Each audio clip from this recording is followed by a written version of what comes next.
Yo quedé muy grave en el hospital por causa de una de las tantas veces que ya quedé grave en el hospital por causa del cáncer. Yo sé que no se nota, pero yo tengo mangueras, tengo un aparato en mi pecho. Yo grito de aquí para arriba. Tuve que practicar mucho para volver a gritar. Entonces, si a usted no le gustan mis gritos, me perdona, so que cada grito es un milagro para mí.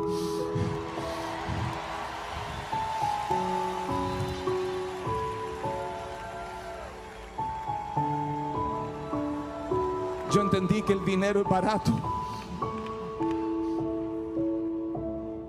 Llevo 5 años sin poder tomar en brazo a mi hija.